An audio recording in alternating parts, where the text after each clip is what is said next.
સાધ્ય શ્રાદ્યશ્ચ ધન્યા શ્રુતવિશદધિયા શીલમુદ્ભાવયન્ત્યશ તાન સર્વાન મુક્ત ગર્વા પ્રતિદિનમસક્રોધ ભાગ્ય ભાજસ્તુ આનંદ કલ્યાણકરના અંદવાસ્તલે વસાવનારા તારક તીર્થંકર સ્વામી ભગવાન મહાવીર મહારાજાનું શાસન પામીને ઉપાધ્યાય શ્રી વિનય વિજયજી મહારાજ સાહેબ એમણે આપણને આપેલી એક અણમોલ ભેટ જેનું નામ છે શાંત સુધારસ ગ્રંથ. 16 ભાવનાની અંદર ગૂંથવામાં આવેલો આ ગ્રંથ, એની અંદર 14મી પ્રમોદ ભાવના. ગુણવાન છે એમના ગુણોની આપણે પ્રશંસા કરીએ, એના ગુણ વિકાસને જોઈને અંદરમાં આપણે રાજી થઈએ, એને કહેવાય પ્રમોદ ભાવ. અને માત્ર રાજીપો નહીં, એનાથી પણ એક સ્ટેપ આગળ વધીને આ ગુણનો હું સ્વામી ક્યારે બનીશ, આવા સદગુણ વૈભવને અને સાધના વૈભવને મારા જીવનમાં પ્રતિષ્ઠિત કરવાનું સત્વ હું ક્યારે સ્ફુરાયમાન કરીશ, આવા પ્રકારનો ભાવ જાગ્રત થાય એ સાચી પ્રમોદ ભાવના છે. અને એ પ્રમોદ ભાવના અનુમોદના કરતા કરતા, પ્રશંસા કરતા કરતા ભીતરમાં બળવાન થતી જાય. એટલે પહેલા અરિયંત પરમાત્મા, દેવ પછી ગુરુ, ગુરુ ભગવંતો, અને એમાં પણ આગળ વધીને સાવક શ્રાવિકા, સાધ્વી ભગવંતો, એ બધાની પણ અનુમોદના ઉપાધ્યાય મહારાજ સાહેબ કરેલા છે. આ ચોથી ગાથા, 14મી ભાવનાની ચોથી ગાથાની અંદર સાધ્વ્ય શ્રાદ્યશ્ચ ધન્યા, શ્રાદ્ધી એટલે કે શ્રાવિકા અને સાધ્વીજી ભગવંતો, એમના જીવનમાં પણ જે કંઈ શીલનો વૈભવ હોય એ બધાની અંતરના અંતરથી અનુમોદના કરું છું, એમને ધન્યવાદ આપવાનું કામ કરું છું. આવા સહજ ઉદ્ગાર ઉપાધ્યાય મહારાજના હૃદયમાંથી નીકળી રહેલા છે. શીલનું નિર્મળ પાલન કરવા ખાતર પોતાના મોટા જેઠ એ પોતાની પાસે અશ્લીલ માગણી કરે, ભોગ સુખની માગણી કરે, એવી સ્થિતિની અંદર મદન રેખા, નાનો ભાઈ એ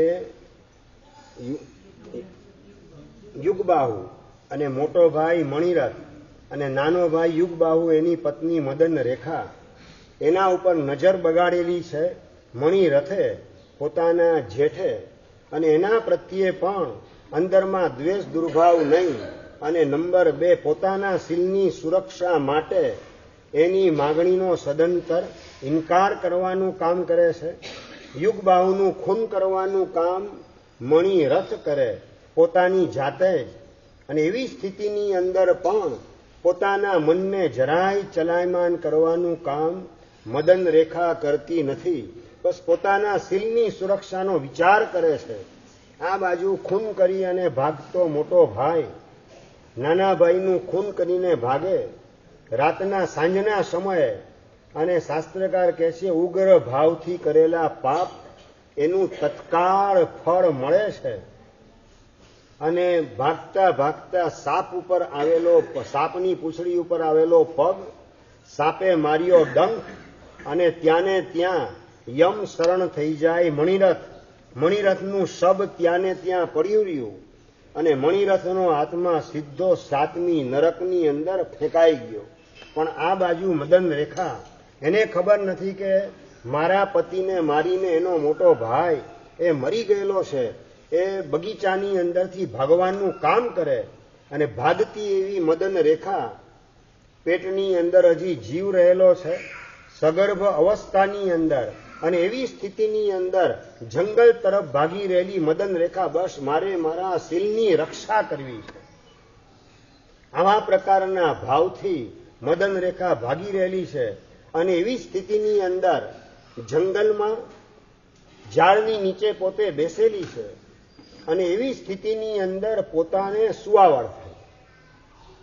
જંગલમાં ગોઠવાયેલી એકલી સ્ત્રી શીલની સુરક્ષા માટે રાજરાણી તરીકેનું સન્માન આપીશ આવું કહેનારો મણિરથ એની ભાવનાને પણ ઠુકરાવી, એની હલકી માંગણી, એની અવગણના કરીને શીલની રક્ષા માટે જંગલમાં ભાગેલી મદન રેખા નદીના કિનારે ઝાડની નીચે બેસતા ત્યાં સુવાવડથી બાળકને જન્મ આપે, અને આ બાજુ જે છે વિદ્યાધર આકાશમાંથી પસાર થઈને મદન રેખા એનું અપહરણ કરવાનું કામ કરે. દીકરો પડેલો છે ત્યાં ઝાડની નીચે, અને આ બાજુ જે છે મદન રેખાને ઉપાડી અને વિદ્યાધર ભાગે, અને બસ મારી તને હું રાણી બનાવીશ, વિદ્યાધરની શ્રેણીનો હું રાજા છું. આવી કટોકટીની સ્થિતિની અંદર પણ પોતાને વિદ્યાધરની રાણીના સૌભાગ્યને માણવાની તક મળશે, આવા કોઈ હલકા વિચારમાં ખોવાવાના બદલે અબજો સોના મોરથી પણ ન મળે એવું મારું શીલ એને મારે સાચવવું છે. આ જ પરિણામ ભીતરમાં જીવતો છે. અને વિદ્યાધર આકાશ માર્ગે આગળ વધી રહેલો હતો અને પૂછે, તમે ક્યાં જાઓ છો અત્યારે? નંદીશ્વર દીપની અંદર મારા પિતા મુનિ જે છે એમને વંદન કરવા માટે જાઉં છું. સંદીપભાઈ, હા, જોવા જેવી વિચિત્રતા. પોતાના બાપે દીક્ષા લીધેલી છે અને લબ્ધિધારી સંયમની સાધના દ્વારા એવી લબ્ધિઓ પ્રગટ થયેલી છે કે આકાશ માર્ગે ઉડી અને આ ભરત ક્ષેત્રમાંથી જંબુદ્વીપમાંથી ઉડી અને ઠેઠ 8મો દ્વીપ નંદીશ્વર ત્યાં પોતે પહોંચી શકે એવા પ્રકારની લબ્ધિ અને સિદ્ધિ જેમણે પ્રગટ કરેલી છે, એવા પોતાના પિતા મુનિ હોવા છતાં પોતાના મનની અંદર આવા હલકટ કક્ષાના વિચારો રમી રહેલા છે. અને એવા વિદ્યાધરને વાત કરે કે પેલા તમારા પિતા મુનિને ત્યાં વંદન કરી લો, પછી તમારી વાત ઉપર આગળ હું વિચાર કરીશ. અને એ સ્થિતિની અંદર નંદીશ્વર દીપમાં પહોંચે મદન રેખા મહાત્માને વંદન કરવાનું કામ કરે, એમનો ઉપદેશ સાંભળવાનું કામ કરે, અને એ વખતે આકાશમાંથી એક દેવ સડસડાટ કરતો નીચે ઉતરે. દેવ નીચે ઉતરે જ પણ મહાત્માને વંદન કરવાના બદલે આ મદન રેખાને પ્રદક્ષિણા આપવાનું કામ કરે છે. હલો, વિદ્યાધર ચમકી ગયો, લ્યા દેવ તને અક્કલ છે કે નહીં? આ મહાત્મા છે ને આ તો સંસારી માણસ છે, સંસારીને તું પગે લાગવાનું કામ ને પ્રદક્ષિણા આપવાનું કામ. તો કે આ સંસારી ભલે હોય પણ મારા ગુરુના સ્થાને છે. ગયા ભવમાં આમનો હું પતિ હતો, યુગ બાહુ, મોટા ભાઈ પ્રત્યેનો ભયંકર દ્વેષ, મારું એને ખૂન કરી નાખ્યું એને બતાવી દઉં એવા વિચારની અંદર હું અટવાયેલો હતો. અને આણે મને પ્રતિબોધ કરી, શેના કારણે આટલો ગુસ્સો મોટા ભાઈ ઉપર કરો છો? ભાઈ પ્રત્યે ગુસ્સો કરીને તમારે તમારો પરભવને હારી જવો જ કે શું? ભાઈ તમારું કશું બગાડતો નથી, તમારા પાપ કર્મ તમારું બગાડે છે. ભાઈ તો એમાં માત્ર નિમિત્ત છે. એના પ્રત્યે દ્વેષ કે દુર્ભાવ રાખી અને નરકે જવાના માર્ગે તમે અટવાઈ ના જાઓ. ભાઈને સૌથી પહેલા ખમાવાનું કામ કરો. મારા દ્વારા જાણે અજાણે, ટાણે કટાણે આ ભવમાં કે પરભવમાં તારી સાથે જે કે અન્યાય થયેલો હોય, તને દુઃખ પહોંચાડેલું હોય, એ બધાનું મિચ્છામી દુક્કડમ આ ક્ષમાપના કરાવી લાલ એવી પોતાની આંખ એને સફેદ કરી. મતલબ કે અંદરનો ક્રોધ એ સમાપ્ત થઈ જાય અને ઉપશમ ભાવ એની પરાકાષ્ઠાએ મારા પરિણામને ઊંચકવાની અંદર આ મદન રેખા નિમિત્ત બનેલ છે. એટલે મને પ્રતિબોધ કરનારને દેવલોક સુધી પહોંચાડવાની અંદર, નરકે જવાની તૈયારી કરનાર એવા મને સ્વર્ગમાં પહોંચાડવાનું જેમણે પરાક્રમ કર્યું, મને પ્રતિબોધ કરવાનું કામ કર્યું, એ આ મારા ગુરુના સ્થાને જે શાસ્ત્રકાર કહે છે કે જેનાથી આપણે ધર્મ પામીએ એ આપણા ગુરુ કહેવાય. ઉપશમ ભાવ નામનો ધર્મ આના થકી હું પામ્યો, માટે મારા ગુરુના સ્થાનમાં એ છે, માટે એને હું વંદન કરું છું. જોવાની હવે મહત્વની આગળની વાત આવે છે. પોતાનો ગયા ભવનો પતિ અત્યારે દેવ તરીકે છે, પ્રદક્ષિણા આપે છે, એના તરફ પણ નજર ઊંચી કરીને જોવાનું કામ કરવા મદન રેખા તૈયાર નથી. આ મારા માટે આ પર પુરુષ તરીકે જેમ વિદ્યાધર છે, આ પણ પર પુરુષ તરીકે જ અત્યારે ભવ બદલાઈ ગયો. યુગ બાહુના ભવની અંદર એની સાથે સંબંધ હતો, દેવ ભવની અંદર એની સાથે મારો કોઈ સંબંધ નથી. આ પ્રકારની અંદરમાં શીલની પવિત્રતાને આત્મસાત કરનારી મદન રેખા લેશ માત્ર પણ એની સામું જોવા તૈયાર નથી. વિદ્યાધર સામું તો ન જોઈએ, સમજી શકાય. પોતાનો પતિ દેવ થઈને નીચે આવેલ છે એની સામે પણ જોવા માટે તૈયાર નથી. અને એવી સ્થિતિની અંદર પેલા વિદ્યાધરના પિતા મુનિ એને વંદન કરીને વાત કરે કે ગુરુદેવ, આપે તો સંસારનો ત્યાગ કર્યો, બસ આપને વિનંતી કરું છું કે આપ જે માર્ગે ગયા એ માર્ગે જવાનું સૌભાગ્ય મને પણ વહેલી તકે ઉદયમાં આવે એવી મારા ઉપર કૃપા વર્ષાવો. આપના સંસારી પુત્ર એ મને રજા આપે અને મારે સાધ્વીજી ભગવંત પાસે જઈ અને દીક્ષાનો સ્વીકાર કરવો છે. અને એ સ્થિતિની અંદર પેલો વિદ્યાધર પોતાના પિતા મુનિની હાજરીમાં મૂકેલી વિનંતી એને ઠુકરાવે કઈ રીતે, સંમતિ આપે છે. બસ એની પાસેથી સંમતિ મેળવી અને પોતાના પતિ દેવ, હવે પ્રશ્ન એ છે કે અહીંયા દીક્ષા આપે કોણ? જયેન્દ્રભાઈ, આ નંદીશ્વર દીપ અહીંયા દીક્ષા કોણ આપે? ને દીક્ષા તો પાડવાની કોની નિશ્રામાં? સાધ્વીજી ભગવાનની નિશ્રામાં દીક્ષા પાડવાની છે. અહીંયા તો નંદીશ્વર દીપ, અઢી દીપની બહારનો આવેલો 8મો દીપ, અહીંયા કોઈ સાધ્વીજી ભગવાન મળે નહીં. દીક્ષા કઈ રીતે લેવાની, કઈ રીતે પાડવાની? વિદ્યાધર ઉપર ભરોસો નથી અને પોતાના પતિ જે અત્યારે દેવ થયેલા છે એ પણ મારા માટે પર પુરુષ કહેવાય. મારે એના પ્રત્યે પણ બીજો કોઈ મનમાં વિકલ્પ ઉઠે નહીં, માટે એના માધ્યમથી પણ મારે ક્યાંય જવું નથી. વિદ્યાધર ના પિતા મુનિને વિનંતી કરે કે ગુરુદેવ, બસ આપ મારું યોગ્ય એડ્રેસ મને બતાવો, ત્યાં સુધી મને પહોંચાડવાની કૃપા કરો. મારે સંયમનો સ્વીકાર કરવો છે. અને એ સ્થિતિની અંદર પેલો દેવ વાત કરે કે હું તને સાધ્વીજી ભગવાન પાસે વિદ્યાધર મહાત્મા કે એ જગ્યાએ મૂકી આવું. ના મહાત્મા, આપના સાનિધ્યમાં મારે ત્યાં પહોંચવું છે. અને દેવ વિમાનની અંદર મદન રેખાને બેસાડે. પેલા વિદ્યાધરના પિતા મુનિ એમને પણ બિરાજમાન કરે જ્ઞાનના બળથી. આનો ઋણાનુબંધ કોની સાથે છે જોઈ વિચારી અને મહાત્મા પણ એડ્રેસ બતાવે છે દેવને. આ જગ્યાએ, આ ગામની અંદર આ મહાત્મા સાધ્વીજી ભગવાન બિરાજમાન છે. ત્યાં દેવ વિમાનની અંદર દેવ બેસાય છે. ચારણ મહાત્મા, વિદ્યાધર મહાત્મા એ પણ ત્યાં બિરાજમાન છે. બંનેની ઉપસ્થિતિની અંદર ત્યાં પહોંચે સાધી ભગવાનના ઉપાશ્રયમાં. એને વિદ્યાધરના પિતા મુનિ રજોહણનું દાન કરે. સાધ્વીજી ભગવાનની નિશ્રાની અંદર પોતાની સંયમની સાધનાની અંદર જોડાવાનું સૌભાગ્ય પ્રાપ્ત કરે છે મદન રેખા. અને નામ પડે છે સુવ્રતા શ્રી સાધ્વીજી ભગવાન. કથા ઘણી લાંબી ચાલે પણ આપણી મૂળ વાત અહીંયા જે લખે છે કે શ્રાવિકાઓ પણ પોતાના શીલને સાચવનારી હોય એ શ્રાવિકાઓ પણ ધન્યવાદને પાત્ર છે. આવી એક મુક્ત કંઠે અને માન મૂકીને અભિમાન છોડીને ઉપાધ્યાય મહારાજ શ્રાવિકાઓની પણ અનુમોદના, એમને પણ ધન્યવાદ આપવાનું કામ આ પ્રમોદ ભાવનાની અંદર કરેલા છે. આ કાળની અંદર જ્યારે વિકાર અને વાસનાનું સામ્રાજ્ય ચારે બાજુ ફેલાયેલું હોય એવા આ કાળની અંદર, પડતા કાળની અંદર 21મી સદીના ભોગ વિલાસના વાતાવરણની વચ્ચે આવા સાધ્વીજી ભગવાનનું ઉદાહરણ એ આપણા માટે દીવા દાંડી સમાન બને. કારણ કે અત્યારે તો દોટ લાગેલી છે. શેના માટે શિરીષભાઈ? મિસ ઇન્ડિયા અને મિસ વર્લ્ડ, એનાથી આગળ વધીને miss universe. Hareshbhai, miss world ને મિસ યુનિવર્સમાં ફરક શું પડે? અશોકભાઈ, શું ફરક શું પડે? દુનિયા ને બ્રહ્માંડ.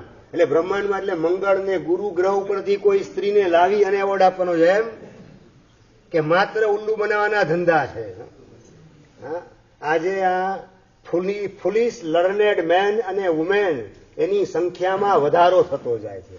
ભણેલા મૂર્ખ લોકો એની સંખ્યામાં વધારો થાય. ભાઈ મિસ વર્લ્ડ, વર્લ્ડની બહાર બ્રહ્માંડ કહેવાય, ગુરુ ગ્રહ ને મંગળ ગ્રહ, આ બધામાંથી ક્યાં કોઈ સ્ત્રીને છોકરીને લાવીને એને તાજ પહેરાવાનો છે મિસ યુનિવર્સનો. આ બધા ઉલ્લુ બનાવવાના ધંધા પુરુષ જાત કરે અને ભોળી સ્ત્રીની જાત એ પુરુષોની આ માયાજાળની અંદર ફસાઈ જાય અને પોતાના શીલને પણ જોખમમાં મૂકવાનું કામ આ બધા એવોર્ડ લેવાના માધ્યમથી કરે. જ્યાં વેશ્યા તરીકેનો વ્યવહાર થાય પોતાની સાથે એવી જગ્યાએ પડાપડી મિસ વર્લ્ડ ને મિસ યુનિવર્સ એવા પ્રકારના તાજ પહેરવા માટેની આજે રેસ અને હરીફાઈ ઊભી થયેલી છે. એવા પડતા કાળની અંદર આપણે આપણા સંતાનોને એવા ઉજળા સંસ્કાર આપીએ જેના કારણે આવા પ્રકારના કોઈ અભરખા એના મનને વળગી બેસે નહીં. નવરાત્રિના દાંડિયા રાસની અંદર ગયેલી દીકરી એ આડાવડા કુંડાણામાં પગ મૂકતા વાર લાગે નહીં અને એ નવરાત્રિને લવરાત્રિમાં કન્વર્ટ કરી અનાચાર દુરાચાર વ્યભિચાર એના માર્ગે આજના યુવાનોને યુવતીઓ ગોઠવાઈ જાય.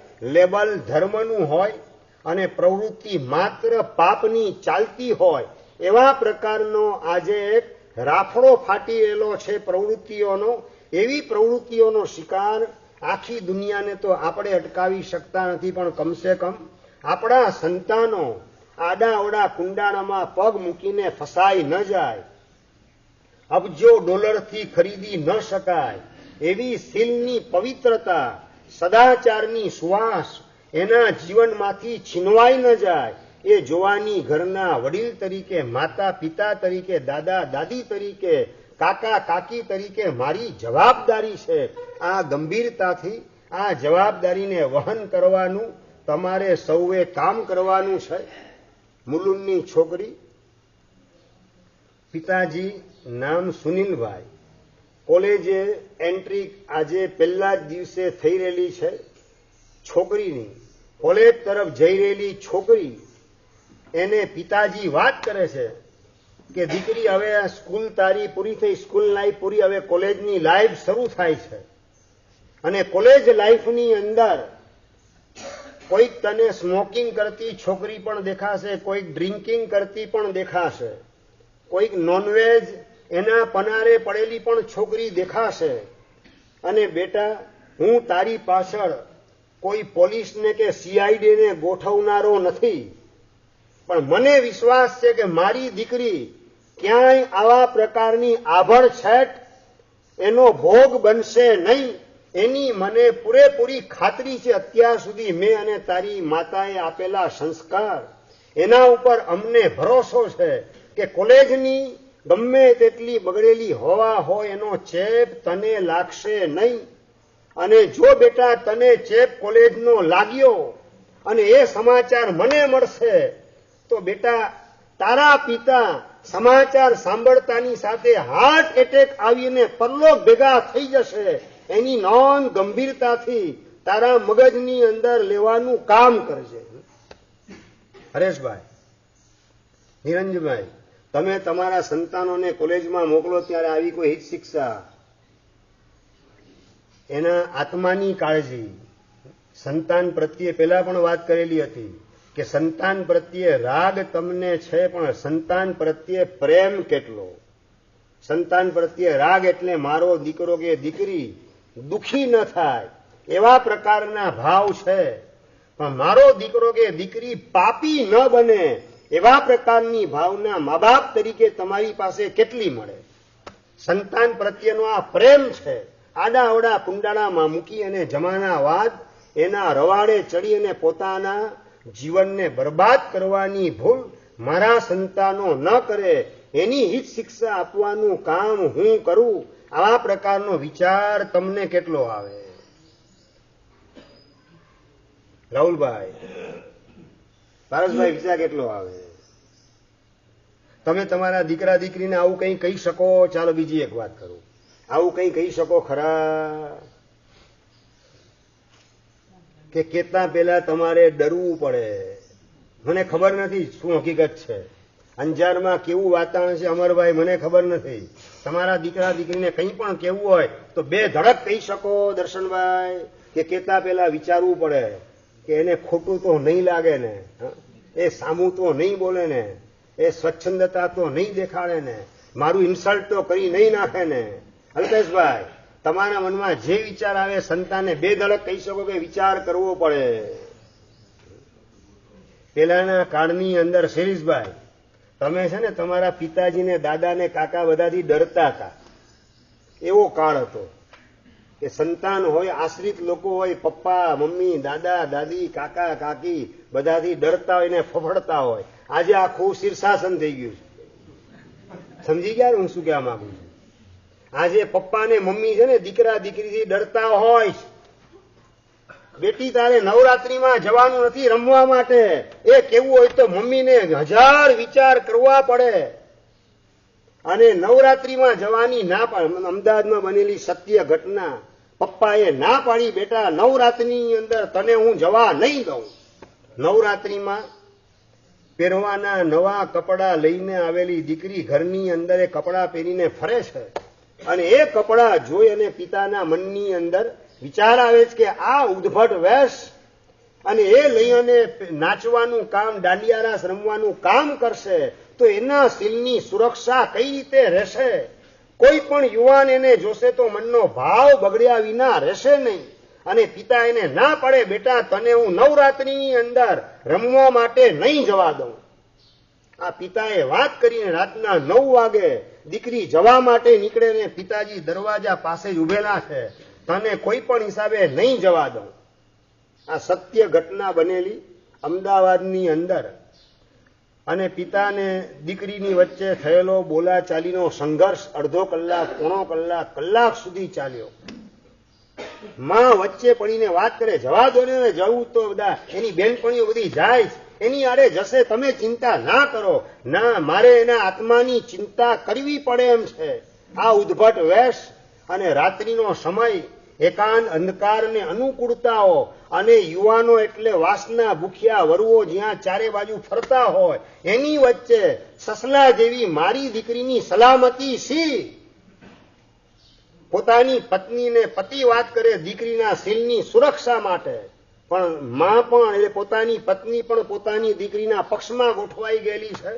અને એ સંયોગની અંદર પિતાજી પોતાની મક્કમતા સાથે કહે છે, હું તને જવા નહીં દઉં, મારો આ ફાઇનલ નિર્ણય છે. આ ઘરમાં રહેવું હોય તો નવરાત્રીના દાંડિયા રાસ માટે તને એન્ટ્રી મળશે નહીં. આ રગજગ ચાલી કલાક, 1.5 કલાક. અને દુઃખ સાથે કહેવું પડે કે પેલી છોકરી, એના મનની અંદર આ નવરાત્રીનો જે ક્રેઝ સવાર થયેલો હતો, અને એના કારણે રાતના સમયે પંખા ઉપર લટકી અને સુસાઇડ કરવાનું કામ પેલી છોકરીએ કર્યું. આ કેટલી બધી કફોડી સ્થિતિ વર્તમાન કાળની અંદર સર્જાઈ રહેલી છે. પહેલેથી આપણે આપણા સંતાનોને સારા સંસ્કારનું એવું સિંચન કરીએ કે જેના કારણે એના મનની અંદર નબળા વિચાર ઉગે નહીં. કદાચ નબળો વિચાર ઉગે તો કુવાના પડછાયા જેવો હોય. રાજનભાઈ, કુવાનો પડછાયો સમજી ગયા ને? કુવાના પડછાયામાં તમને ઠંડક કેટલી મળે? કુવાના પડછાયામાં તમે રવિભાઈ કેટલો સમય બેસી શકો? નિરંજનભાઈ, કુવાના પડછાયામાં બેઠા કે નથી બેઠા ક્યાંય? પંકજભાઈ, અરે કુવાનો પડછાયો ક્યારેય બહાર આવે જ નહીં. કુવાનો પડછાયો કુવામાં સમાઈ જાય.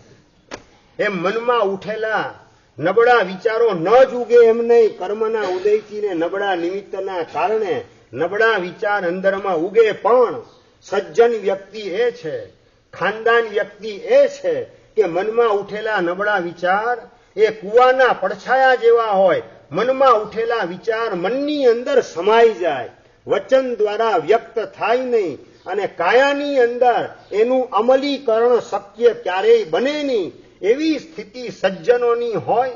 આવા પ્રકારના ઉજળા સંસ્કાર સંતાનોને આપવા માટે 5 કલાક, અડધો કલાક કે કલાક કાઢવો પડે તો એ તમારો લેખે લાગવાનો છે. પૈસાની પાછળ જેટલો સમય તમે કાઢો છો એના કરતા પણ વધારે કિંમતી એવા તમારા સંતાનો, સંપત્તિ કરતા વધારે કિંમતી એવા તમારા સંતાનોની પાછળ તમે સમય ફાળવવા તૈયાર કેટલા? સંસ્કરણ માટેની તૈયારી કેટલી મળે? જયેન્દ્રભાઈ જવાબ જોઈએ. સંજયભાઈ, નહીં, બિલકુલ. માત્ર સંપત્તિની પાછળ જ સમય. સંપત્તિ ચડિયાતી કે સંતતિ ચડિયાતી? ભાઈ સંપત્તિ ચડે કે સંતતિ? બોલો તો, જવાબ તો સાચો આપો જ પાછા.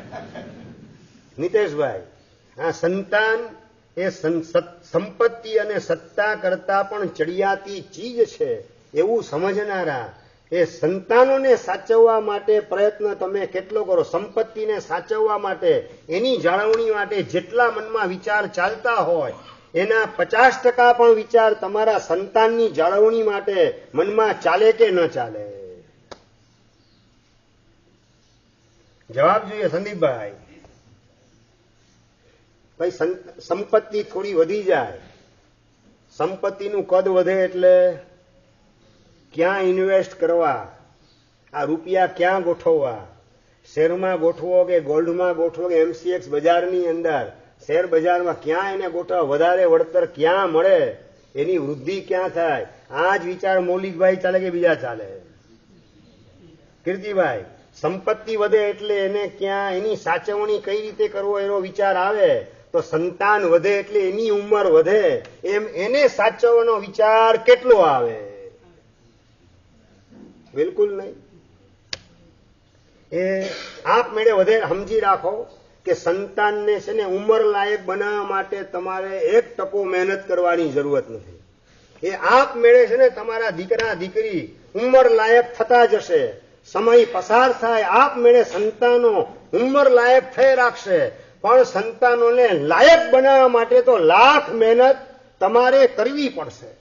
સંતાનો ઉંમર લાયક થાય પણ જો લાયક ન થયેલા હોય અને ઉંમર લાયક થઈ ગયેલા હોય તો એ સંતાનો તમારા માટે તો જોખમી છે જ. સંઘ માટે, સમાજ માટે, ગામ માટે ને આ દેશ માટે પણ જોખમી બનતા વાર લાગે નહીં. આપણે માત્ર સંતાન આપમેળે ઉંમર લાયક થઈ રાખે એની ચિંતા આપણે કરવાની જરૂરત નથી.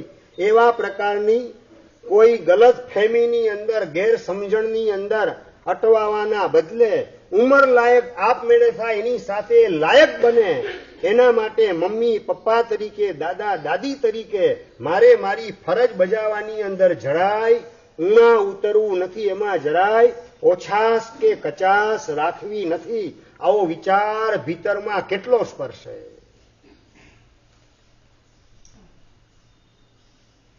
ગઈ ગુજરી ભૂલી જાઓ. હવે આજથી શરૂ કરજો. રવિવારે એક દિવસ ઘરના બધા મેમ્બરો ભેગા થઈ અડધો કલાક સત્સંગ કરવાનું કામ, પ્રવચનના પદાર્થ ઉપર વિચાર વિમર્શ કરવાનું કામ, અને આના માધ્યમથી આપણે આપણી લાઈફસ્ટાઈલમાં શું ચેન્જ કરવાની આવશ્યકતા છે, આમાંથી આપણા માટે કેટલું શક્ય છે. સોમથી શનિ અઠવાડિયાની અંદર જેટલા પદાર્થો પીરસાયા એમાંથી આપણને લાગુ પડે એવા કેટલા છે ને એમાં આપણી લાઈફને સુધારવા માટે આપણે પ્રયત્ન કરી શકીએ, આપણા માટે પોસિબલ હોય એવા પદાર્થો કેટલા છે એની વિચારણા ભેગા થઈને કરો કે ના કરો? ભેગા થઈને રવિવારે સાંજે હોટલમાં જવાનું યાદ આવે તો ભેગા થઈને બપોરે એક સામાયિક કરવાનું યાદ ના આવે? અઠવાડિયે એક સામાયિકની ખાલી વાત કરું. રવિવારના બપોરે 3 થી 4 કે 4 થી 5 ભેગા જેટલા ઘરના મેમ્બર હોય એ ભેગા થઈને આપણે સામાયિક સાથે કરીએ. સામાયિકમાં કોઈક ધાર્મિક પુસ્તક એ રાખવાનું. શિરીષભાઈ, તમારે વાંચવાનું, બાકીના બધા સભ્યો સાંભળે. એક પાનું વાંચો, એક પેરેગ્રાફ વાંચો, એના ઉપર પરસ્પર ડિસ્કસ કરવાનું. પછી બીજું પાનું, એક પ્રકરણો એ પૂરું થાય ત્યાં સુધી વાંચવાનું, અને એક એક પાનું પૂરું થાય એટલે એની અંદર આપણા માટે આ નોટેબલ પદાર્થ આવી ગયો. આ બહુ મહત્વપૂર્ણ ચીજ છે, આના ઉપર આપણે ધ્યાન રાખવા જેવું છે. આ રીતે મુક્ત મનથી એકબીજા વિચારણા તમે કરો તો ઓટોમેટિક સંસ્કરણનું કાર્ય, એની આ શુભ શરૂઆત તમારા આખા પરિવારને ઉજળો રાખવાનું કામ કરશે. ક્યારેય પણ કોલેજ ગયેલા દીકરા દીકરી માટે તમને ટેન્શન રહેશે નહીં જો આ સંસ્કારનું સિંચન તમે કરેલું હશે તો. અને આની અંદર જો ગફલતમાં તમે રહ્યા તો જ્યારે એનું રિઝલ્ટ તમને જાણવા મળશે, સાંભળવા મળશે, ત્યારે કદાચ બાટલી પીને સુવાનો વારો આવતા વાર ન લાગે અથવા સમાજને મોઢું કઈ રીતે દેખાડવું એવી પરિસ્થિતિ પણ ઊભી થતા વાર લાગશે નહીં. એટલે માત્ર તમે સ્કૂલમાં ભણતા ત્યારે પણ સાંભળેલું છે અને તમે કદાચ બોલતા પણ હશો, if money is lost nothing is lost, if health is lost something is lost, અને if character is lost everything is lost. આ નથી સાંભળેલું તમે સ્કૂલમાં ભણતા ત્યારે? એ બધું આપણે માત્ર ભણવા માટે યાદ રાખવાનું છે કે આપણા સ્તરને ઊંચકવા માટે. મતલબ કે સંપત્તિ એ ત્રીજા નંબરે છે, સ્વાસ્થ્ય એ બીજા નંબરે છે, અને શીલ એને પહેલા નંબરે ગોઠવવાનું છે. આ સ્કૂલની અંદર આપણે ભણતા ત્યારે પણ આપણને જે શીખડાવવામાં આવેલ છે એની પણ નોંધ જો ગંભીરતાથી લીધી હોય અને એ મુજબ આપણે આપણી લાઈફ સ્ટાઈલને ગોઠવવાનું કામ કરેલું હોય, આપણે આપણા સંતાનો લૂઝ કેરેક્ટર ન બને, કેરેક્ટર લેસ ન બને, એના માટે સૌથી વધારે પ્રાયોરિટી આપવાની જરૂરત છે. અને જેટલી એમાં તમે મહેનત કરશો એટલું સંતાનોનું ભવિષ્ય ઉજળું અને તમારું પણ ભવિષ્ય ઉજળું થતા વાર લાગશે નહીં. કસ્તુરભાઈ જમવા માટે બેઠા ભાણે. કસ્તુરભાઈ લાલભાઈ એટલે આણંદજી કલ્યાણજીના પ્રમુખ તરીકે હતા, અને ગંગાબા એને જમવા માટે પીરસવા ગોઠવાયેલા છે. જમાડવા માટે પીરસવાનું કામ ગંગાબા કરે, ને કસ્તુરભાઈ જમવા માટે બેઠા અને ગંગાબા હતા એને બે પથરા પીરસવાનું કામ કર્યું. ભરતભાઈ અબજોપતિ વ્યક્તિ, કાપડની સેંકડો મિલના માલિક, અનેક સંસ્થાઓમાં પ્રમુખ પદે બિરાજમાન, અને એવી વ્યક્તિ છે કસ્તુરભાઈ કે જે રસ્તા પર ચાલતા હોય તો હાથ ઊંચો કરી અને આ દેશના વડાપ્રધાન જવાહરલાલ નહેરુને પણ ઉભા રાખી શકતા હતા. અને નંબર 2, આ સત્ય ઘટના તમને કહી રહેલો છું.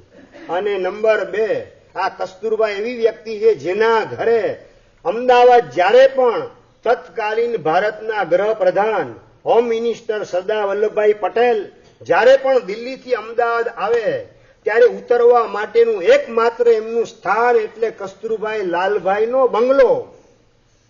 આવી હસ્તી અને જમવા માટે બેસે ને એ વખતે ભાણામાં રોટલી દાળ ભાત શાક પીરસવાના બદલે, મેવા મીઠાઈ ફ્રૂટ પરસ પીરસવાના બદલે ગંગાબા બે પથરા મૂકવાનું કામ કરે.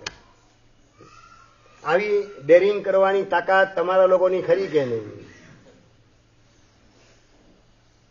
બા પથરા બેટા, હમણાં જ પાંજરાપોળના બધા ટ્રસ્ટીઓ આવ્યા હતા. દુકાળ જેવી સ્થિતિ, અબોલ પશુઓ માટે કંઈક તમે કરો એવી તારી પાસે માગણી મૂકી, અને તે એને હળધૂત કરીને મોકલી દીધા કે બધા આ કામ બધા માટે મારી પાસે સમય નથી, બધા ઘણા મોટા કામ મારે કરવાના છે, તમે બીજી જગ્યાએ જાઓ, એમ કરીને પાંજરાપોળના ટ્રસ્ટીઓને મોકલી દીધા. પાંજરાપોળના ટ્રસ્ટીઓ ત્યાં પોતાના પાસે 1 રૂપિયો માગવા આવેલા હતા, અબોલ પશુઓ માટે માગવા આવેલા હતા.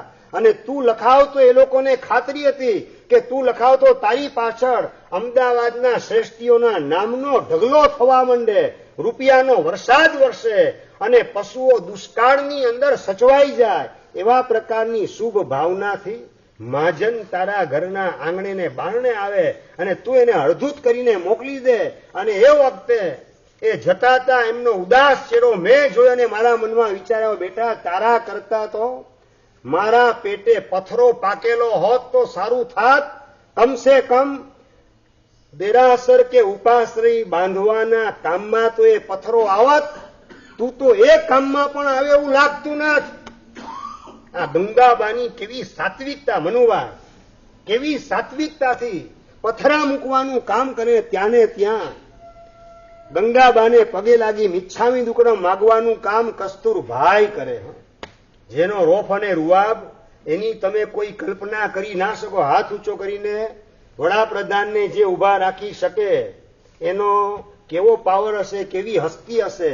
અને એ પણ માતાજીના પગમાં પડી માફી માંગે, બા મને માફ કરો, અબ ઘડી હું ફોન કરીને બોલાવી લઉં. ગંગાબાની હાજરીમાં જ પાંજરાપોળના મહાજન ટ્રસ્ટીઓ જે આવેલા હતા એને પાછા બોલાવે અને બધાની તમારી શું ભાવના છે, શેઠ બસ આપના જો 21 લાખ લખાઈ જાય તો બધું કામ અમારું સરળતાથી પાર પડશે. અને કસ્તુરભાઈ ગંગાબાને ખુશ કરવા માટે 21ની મારા 25 લાખ લખવાનું કામ કરે. 25 લાખ જીવદયાની અંદર લખાવે અને ગંગાબા વાત્સલ્યથી નવડાવવાનું કામ કસ્તુરભાઈ લાલભાઈને કરે. આવો ઉજળો વારસો આપણને મળેલો છે અને ઉજળો વારસો માત્ર 50 વર્ષ પહેલાની ઘટના અને આ ઉજળો વારસો 50 વર્ષની અંદર ધોવાઈને સાફ થતા વાર ન લાગે એવા પ્રકારનું વાતાવરણ ચારે બાજુ જોવા મળે ત્યારે આંખમાંથી આંસુડા પાડવા સિવાય બીજો કોઈ અમારા માટે ઉપાય રહેતો નથી. આ અમે ઘણીવાર બોલીએ વ્યાખ્યાનમાં ત્યારે પણ લાગે કે અમે અરણ્ય રુદન કરીએ છીએ કે શું. અરણ્ય રુદન સમજી ગયા ને વિનીતભાઈ? અરણ્ય એટલે જંગલમાં માણસ રડે એનું રિઝલ્ટ આવે શું? અમે અમારા માટે બહુ કફોડી સ્થિતિ હોય છે. વ્યાખ્યાનની અંદર છે ને મોટા ભાગે એવું બને શિરીષભાઈ કે જેમને ખરેખર સુધરવાની જરૂરત હોય ને એ વ્યાખ્યાનમાં આવતા ન હોય અને નંબર 2 જે વ્યાખ્યાનમાં આવતા હોય હવે આગળનું તમે પૂરું કરો. ના મરદાનગીથી બોલો કે ના સાહેબ વ્યાખ્યાનમાં આવે એ સુધરે એમ નહીં. અમે સાહેબ 100% સુધરશું. આપની દરેક વાતનો અમે અમલ કરશું કારણ કે આપની વાત એમાં આપનો કોઈ સ્વાર્થ નથી. માત્ર અમારા આત્માની હિત ચિંતા એની પાછળ ગોઠવાયેલી છે. આવું તમારું અંતર જો કબૂલાત કરે તો એક એક વ્યાખ્યાનના પદાર્થ આપણો વિસરાઈ ગયેલો વારસો, આપણી ભવ્ય એવી સંસ્કૃતિ અને આપણો ઉજળો એવો ધર્મ એ આપણા જીવનમાં એવો પ્રતિષ્ઠિત કરીએ જેના કારણે આપણા સંતાનો પણ એ જ સન્માર્ગે વળતા વાર લાગે નહીં. આજે તમારો પૈસો કદાચ તમારી દોલત તમારા દુશ્મનને પણ આકર્ષે એવી તમારી પાસે પડેલી છે બનુભાઈ. તમારી દોલત તમારા દુશ્મનને પણ આકર્ષે. એમને થાય કે આમના જેમ હું પણ કરોડપતિ થઈ જાઉં, બંગલાવાળો થઈ જાઉં, શેઠિયો બની જાઉં. તમારા દુશ્મનને પણ તમારી દોલત આકર્ષે.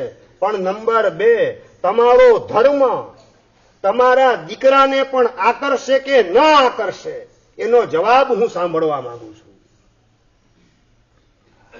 ભાઈ તમારી દોલત દુશ્મનને પણ એટ્રેક્ટ કરવાનું કામ કરે અને તમારો ધર્મ તમારા દીકરાને પણ આકર્ષી ન શકે એટલી હદે એને આપણે તકલાદી બનાવવાનો, એટલી હદે એને ખોખલો બનાવવાનો, એટલી હદે એને સગવડીઓ બનાવી દેવાનો, એટલી હદે ગોલમાલને ઘાલમેલ એની અંદર ઘુસાડવાની જેના કારણે આજના સંતાનો મા બાપને કહેતા હોય છે કે તમારા કરતા તો ધર્મ ન કરતા એવા અમે ઘણા હારા છીએ.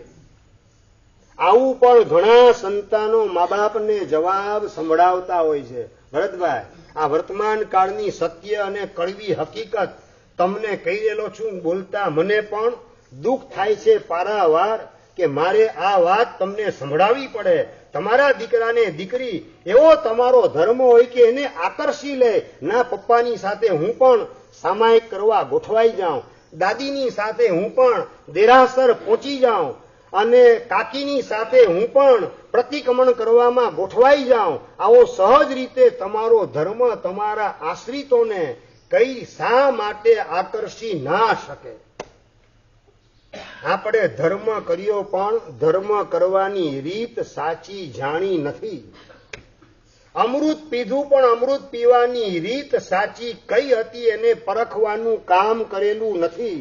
આપણે માત્ર આપણો અહંકાર પોષાય, માત્ર આપણી પ્રેસ્ટીજને વાવા વધે એટલા પૂરતો જ ધર્મનો સહારો લીધો કે બીજો કોઈ સહારો બીજા અર્થની અંદર ધર્મનો આપણે સ્વીકારેલો છે. આ ઘણા ઉપાશ્રીને દેરાસરમાં આવતા હોય શિરીષભાઈ અને પૂછવામાં આવે કે કેમ દેરાસર ઉપાશ્રય આવો છો?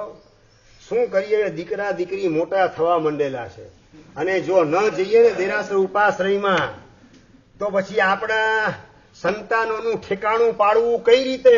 કીર્તિભાઈ આવા પણ જવાબો જ્યારે સાંભળીએ ત્યારે અમને આશ્ચર્ય થાય કે રત્ન ચિંતામણી હાથમાં આવ્યા પછી એનો ઉપયોગ માત્ર દરવાજે બેસેલો કાગડો એને ઉડાડવા માટે રત્ન ચિંતામણી ફેંકવાનું કામ તમે લોકો કરો. આ સ્તરે ધર્મનું ડિવેલ્યુશન કઈ રીતે થઈ શકે? આપણે ધર્મ કર્યો પણ ધર્મનું મૂલ્ય સમજેલા નથી. ધર્મ કરવા છતાં ધર્મ કરવાની રીત સાચા અર્થમાં અપનાવેલી નથી, માટે જ અંતરના દેદાર બદલાતા નથી.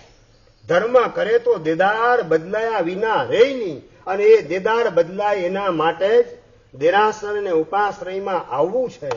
આપણે આપણું આંતરિક કલેવર, આપણી અંદરની ક્વોલિટી એ બદલાઈ જાય, સુધરી જાય, એ પ્રકારે સંનિષ્ઠ પ્રયત્ન આ જ ભવની અંદર કરવો છે.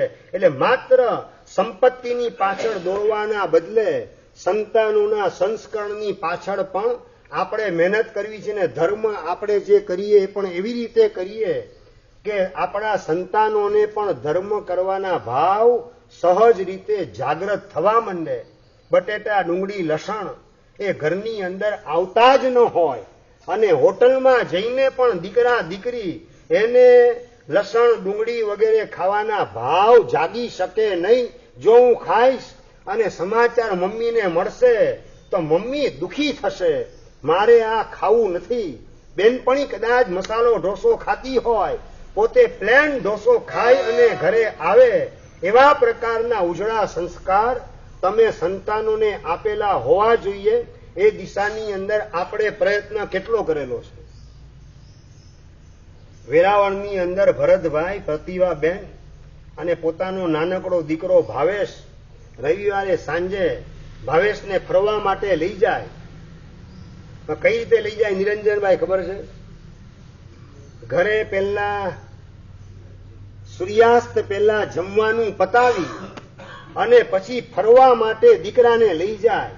પાણી સિવાય બીજું કશું વાપરવાનું નહીં. સૂર્યાસ્ત પછી ફરવા માટે દીકરાની ઈચ્છા છે, પેટ ભરીને સારામાં સારી એવી આઈટમ વપરાવેલી હોય દીકરાને, કે એને બહાર ગમે એટલી રેકડી જુએ કે રેસ્ટોરન્ટ જુએ, એને અંદરમાં ઈચ્છા જાગે જ નહીં. એવા પ્રકારનું મમ્મીએ ઘરે સાંજે રવિવારે વપરાવેલું હોય. એટલે બહાર ગયા માત્ર ફરવા માટે જવાનું.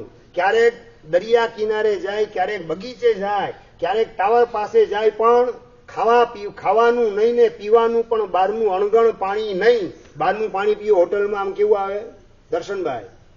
આમ ગાળેલું આવે ને. એ ગળનું લઈને જાવ કે ન આવ? પારસભાઈ, હોટલમાં ગળનું સાથે હોય કે ન હોય? શું વાત કરો? તમને ખબર નહીં હોય, કુમારપાળ મહારાજ 18 દેશના માલિક, એના લશ્કરના 11 લાખ ઘોડા હતા. કેટલા? 11 લાખ ઘોડા. એમાં એકો એક ઘોડા એ ગાળેલું પાણી વાપરતા, અણગણ પાણી નહીં. સમજાય છે મૌલિકભાઈ, અશોકભાઈ? કુમારપાળ મહારાજના લશ્કરના 11 લાખ ઘોડા, 1100 નહીં, 11,000 નહીં, 11 લાખ ઘોડા શાસ્ત્રમાં ઉલ્લેખ આવે છે કુમારપાળ પ્રબંધમાં. 11 લાખ ઘોડા પણ અણગણ પાણી વાપરે નહીં. એને માત્ર ગાળેલું પાણી વાપરવાની એવી જોગવાઈ કુમારપાળ મહારાજાએ કરેલી હતી. નથી લાગતું કે તમારા દીકરા થવા કરતા કુમારપાળ મહારાજના લશ્કરના ઘોડા થવું એ વધારે સારું? ભાઈ, લાગે કે ન લાગે? હસવાની વાત નહીં, બહુ ગંભીરતાથી વાત કરું છું. ઘોડા પણ જો અણગણ પાણી ન વાપરે અને તમે ને તમારા દીકરા હોટલમાં જી અને અણગણ પાણી એ પેટમાં પધરાવો, પ્રભુની આજ્ઞા, કેટલી બધી કચડવાનું પાપ આપણે કરીએલા છીએ, એની નોંધ પણ લેવાતી ન હોય. નોંધ ન લેવાય તો અંદરમાં વેદના જાગે કઈ રીતે, પશ્ચાતાપ જાગે કઈ રીતે, ને એ બધા પાપની આલોચના થાય કઈ રીતે? આપણે આપણા આત્માને ભૂલ્યા, એના કારણે બધું ભૂલાઈ ગયેલું છે. એક આપણો આત્મા યાદ રહે કે આ માત્ર 70-80 વર્ષની મારી લાઈફ નથી, મારું અસ્તિત્વ અનંતકાળ સુધી ટકનારું છે.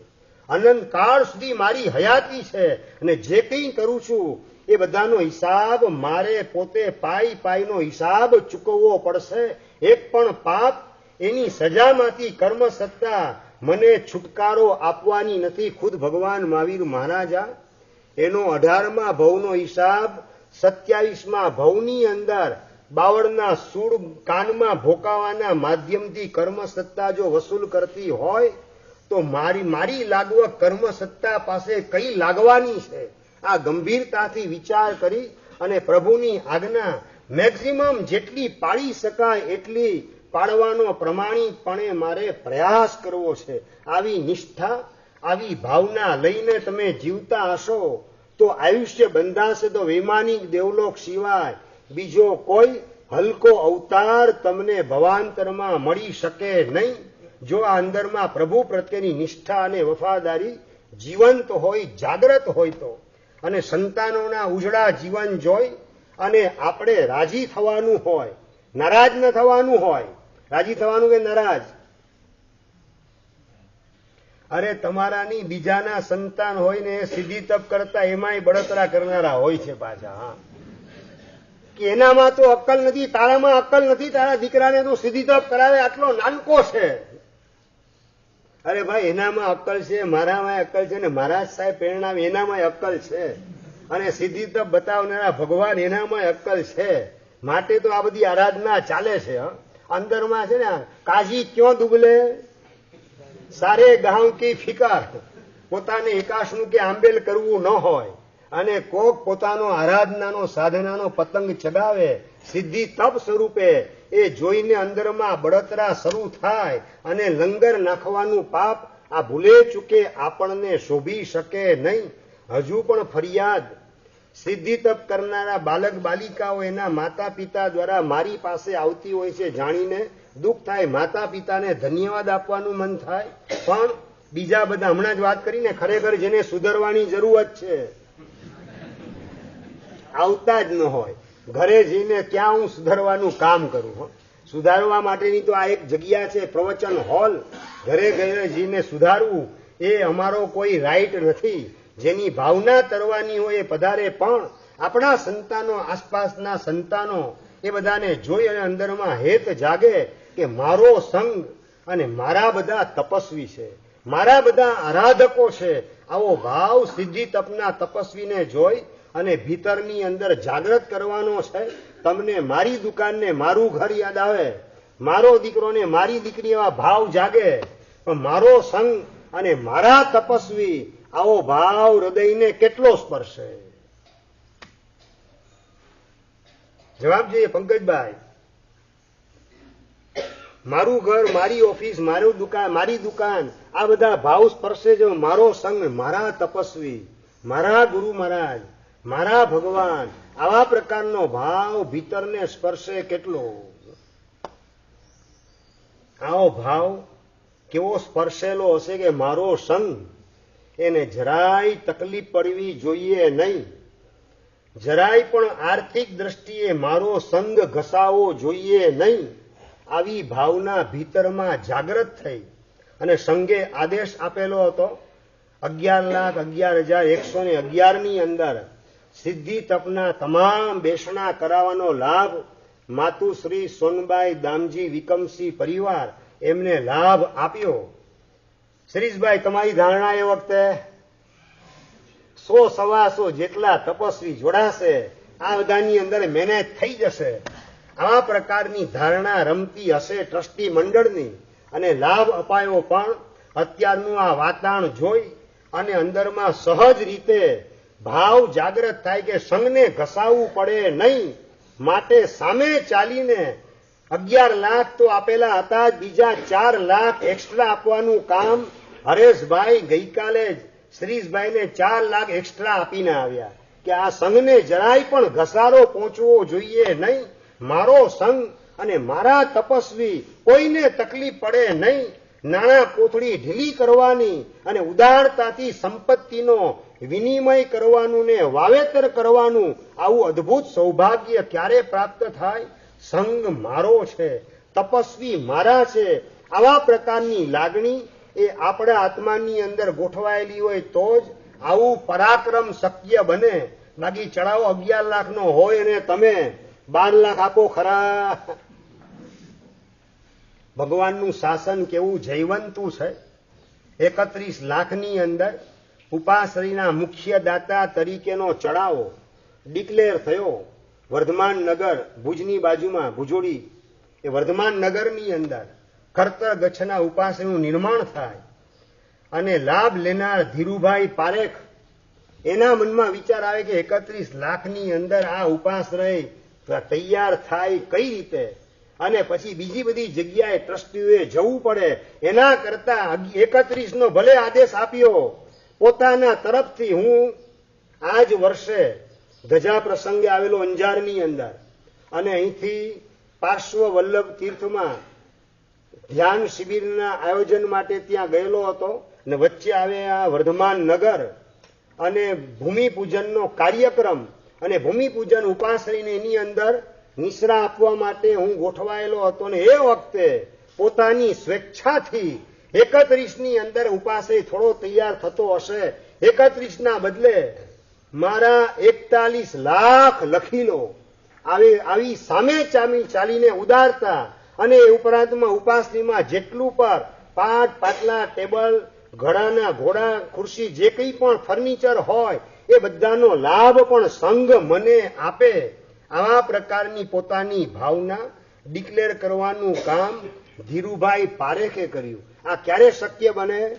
મારો સંઘ, મારા આરાધકો આવા પ્રકારનો ભાવ અંદરમાં ગોઠવાયેલો હોય તો, મારી દુકાનને મારું ઘર આટલી સંકુચિતતાને સીમિતતા હોય તો પછી એની અંદર સ્વાર્થની દુર્ગંધ આવ્યા વિના રહેતી નથી, અને એમાંથી પાપની પ્રવૃત્તિઓ એવી ઊભી થાય કે અનંતકાળ સુધી રમણ ભમણ 84 લાખ યોનિની અંદર એનું બુકિંગ થતા વાર લાગે નહીં. એટલે આપણે આ સંકુચિતતામાંથી બહાર નીકળી મારો સંઘ અને મારા તપસ્વી, આવા મારા ગુરુ ભગવાન, આવા પ્રકારનો ભાવ ભીતરની અંદર ઊંચકવાની આવશ્યકતા છે. ક્યાંય પણ થોડું ઘણું પણ સારું દેખાય એની આપણે ભરપેટ અનુમોદના કરી આ પ્રમોદ ભાવને અંદરમાં પ્રતિષ્ઠિત કરવાના માધ્યમથી. અને નંબર 2, આપણે કદાચ પ્રમોદ એટલે કે જાહેરમાં પ્રશંસા ન કરી શકતા હોઈએ તો પણ અંદરમાં તો રાજીપો અનુભવવો છે જ. બહાર કદાચ તમારી પાસે બોલવાના શબ્દ ન હોય પણ અંદરમાં તો રાજીપો અનુભવાય જ, અને રાજીપો છે ને શબ્દોને ઓટોમેટિક ખેંચીને લાવશે, જીભમાં ગોઠવશે, અને પ્રશંસાના શબ્દો સરી પડતા વાર લાગશે નહીં.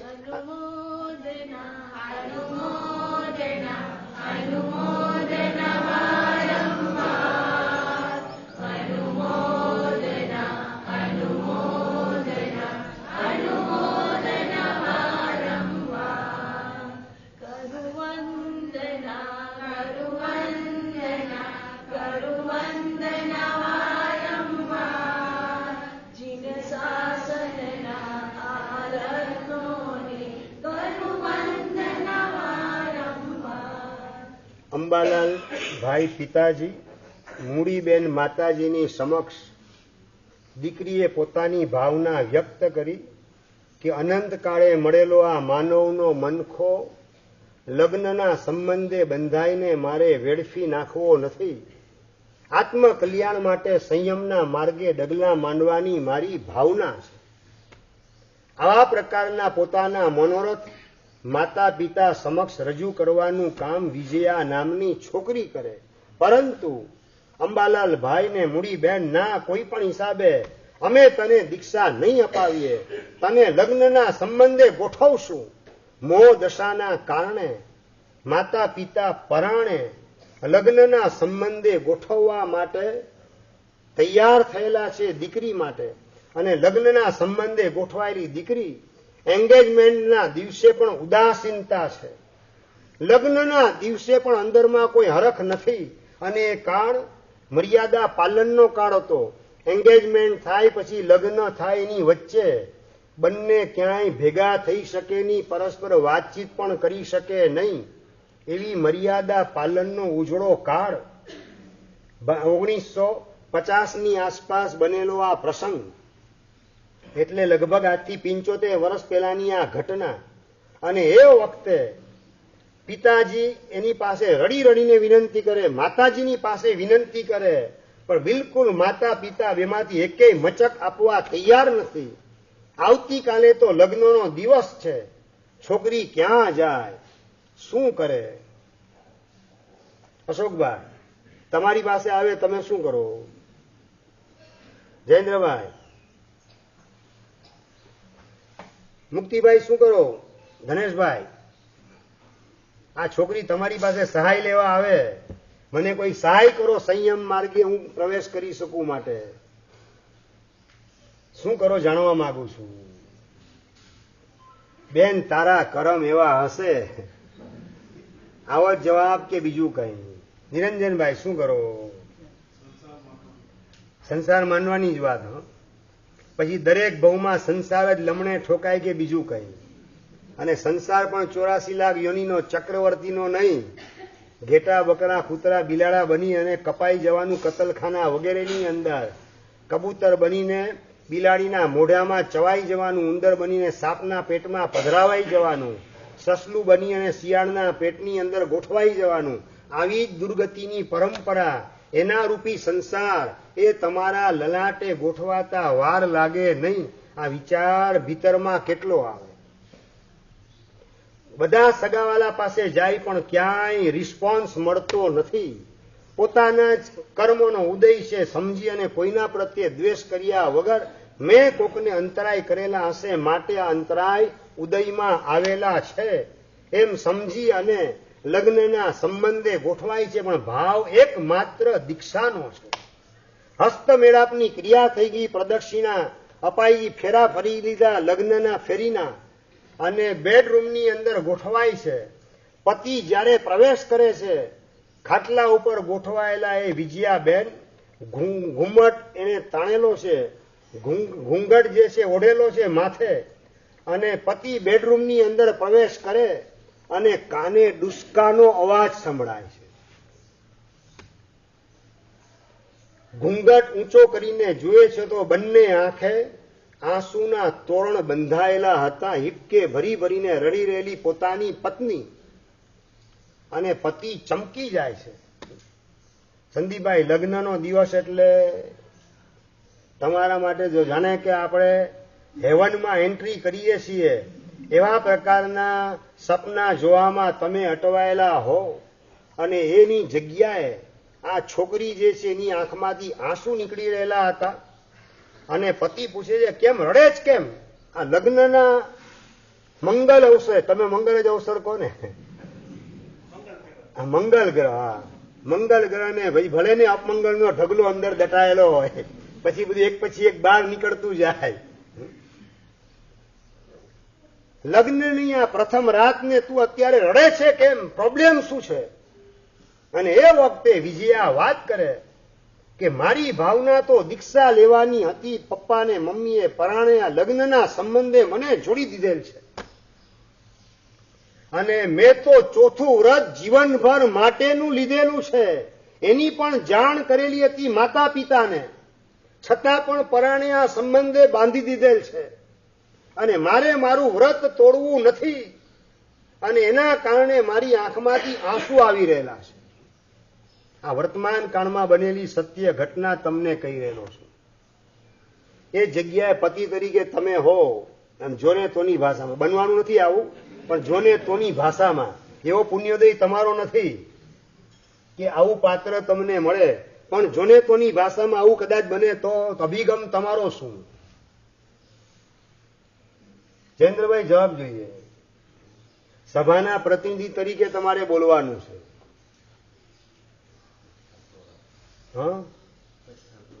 પચખાણ તોડાવવાનું શું વાત કરો છો? ચોથું વ્રત કોકનું તોડાવો એટલે ગણધરની હત્યાનું પાપ લાગે. આ આગમ વાણી તમને યાદ આવે કે યાદ ન આવે? ગણધરની હત્યાના પાપની અંદર મારે જોડાવું નથી. આ ભાવ પતિના હૃદયની અંદર જાગૃત થાય છે. ભગવાનના શાસનને પામેલ એ યુવાન, અને મારે એનું વ્રત તોડાવીને ગણધરનું ખૂન કરવાનું પાપ મારા લલાટે ચોટી જાય, કલંક આવું મારે લેવું નથી.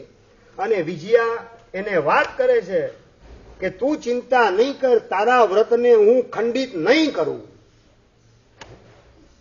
લગ્નની પ્રથમ રાતે તમારા બેડરૂમની અંદર કેવા સંવાદો ચાલતા હોય મને ખબર નથી, પણ આ વિજયાબેન અને એમના શ્રાવક એની વચ્ચે આ ચાલી રહેલો સંવાદ, તું ચિંતા નહીં કરતી, તારું વ્રત હું બિલકુલ ખંડિત થવા નહીં દઉં.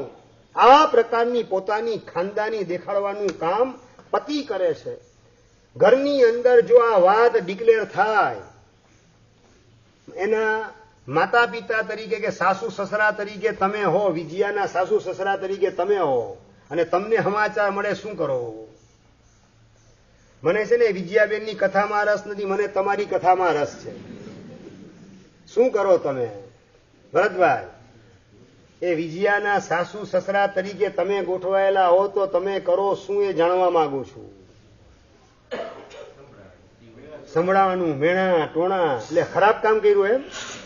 ખરાબ કામ કર્યું એ મેણા ટોણા મારો એ સમજી શકાય. ખરાબ કામ કરેલું છે કે સારું કામ કરેલું, ચોથું વ્રત લીધેલું છે? ખરાબ કામ કે સારું કામ? દીક્ષાની ભાવના, સારી ભાવના, ખરાબ ભાવના? પતિ કહે છે તું ચિંતા નહીં કર, પણ ઘરમાં વાત કરી શકાય એવો અત્યારે અવસર નથી. ઘરમાં જો વાત થાય તો બોમ્બ બ્લાસ્ટ થતા વાર લાગે નહીં. અને આગળ હવે શું ઘટના બને છે અત્યારે તો ઘડિયાળ ના પાડે છે. અને વિજયાબેને વાત તો આગળની મહત્વની મારે એ કરવી છે કે વિજયાબેને આગળ વધીને તમારી જેમ સિદ્ધિ તપ પણ કરેલો, માંસ ખમણ પણ કરેલું, શ્રેણી તપ પણ કરેલ, ધર્મચક્ર તપ પણ કરેલો, અને ચત્તારી અષ્ટ દસ દોય તપ એ પણ એમણે કરેલો, અને સમોષણ તપ પણ એમણે કરેલો. આ બધી ગૌ મહત્વની વાત. અગ્રે વર્તમાન જોગ જીનાજ્ઞાવિત કહેવાય તો ઈચ્છા દુગણમ. પણ તમારો સિદ્ધિ તપ છે ને બહુ સહેલો લાગશે. આવી સ્થિતિની અંદર ગોઠવાયેલી વ્યક્તિ આવું જો પરાક્રમ કરી શકે, વાય નોટ? હું પરાક્રમ સિદ્ધિ તપનું કેમ ના કરી શકું? આવો એક ટકોરો આપણે આપણી જાતને મારવાનો છે. બધા તપસ્વી સાતામાં છો ને? ખૂબ ખૂબ ધન્યવાદ ને અનુમોદના. પચખાણ, 4 ઉપવાસ, 3 ઉપવાસ, 2 ઉપવાસ, 1 ઉપવાસ અને પાણહાર. જય શત્રુંજય. સૂર્યોગે 10 વદન મચકાય, સૂર્યોગે 8 મચકાય, સૂર્યોગે 6 વદન મચકાય, સૂર્યોગે અભર 8 વદન મચકાય, 6 વદન મચકાય, વદન મચકાય, ચોયમ બિયારમ તેમ બિયારમ. અસમ બાણમ ખાય સેમ પાણહાર પોષી રાજપોર સેમ મચકાય, વચ્છન્ન ગણ પાણસ લેણવા લેણવા છ મને સસ્તી તેણવા આશિત તેણવા દેસાથી ઉગમ પરિયોગ મચ્ચ ખાય શશાગાણ મહત્વ વો શ્રી રે વો શ્રી રામે. નવકારશી, એકાશનું, બેસનું, આયમીન. ઉકેશ્વરે નવકારસી પૂરસી શાક પૂરસી મોટી સેમ બચકાય બચકામી કે ચવ્યમ પ્યારા મસણમ પાણમ ખાય સેમ બચ્ચનના કારણે સમણ સાવણ આયમી લમણી કે બચકાય બચકામી અનુદમ ગણ સસાગણ લેવા લેમ ગીત સંસિતન મુક્તિ તો વિણ પટોચમ કે પાઈટા એકાશમ દિયાશમ બચકાય બચકામી દિવ્યમ પ્યારા મસણમ ખાયમ સેમણ સાગરે ઓર્ડર ગુરુ ગુરૈણમ તારીકા વણ્યા કરણ માત્રાગણમ સમસમય ત્યાગણ પાણસ લેવા લેવા છે વસસી દેવાસી દેવા દેશાવાસી કુબોગમ પરિવોગમ બચકાય બચકાય ગણ સસાગણ મતગણ સમસમય ત્યાગણ વો સિરે. સમ તરફથી એક નાનકડી જાહેરાત છે. તોરણના દાતા તરીકે જૈન જાગૃતિ સેન્ટર અંજારના લાભાર્થી છે. તપસ્વીને પારણાના દિવસે જે થર્મોસ આપવાનું છે, એક થર્મોસ, એના લાભાર્થી તરીકે ભારતીય જૈન સંગઠન અંજાર અને મુન્દ્રા ગ્રુપ કમ્બાઇન્ડ લાભાર્થી તરીકે છે. અને બીજી બોટલ જે બીજું થર્મોસ આપવાનું છે તપસ્વીને, એના લાભાર્થી તરીકે માતુશ્રી કાંતાબેન ભોગીલાલ શાહ તથા માતુશ્રી માનવંતીબેન નાનાલાલ ભગવાનજી દોશી પરિવાર, આ લાભાર્થી પરિવાર તરીકે છે. એ બધા પરિવારની પણ આપણે ખૂબ ખૂબ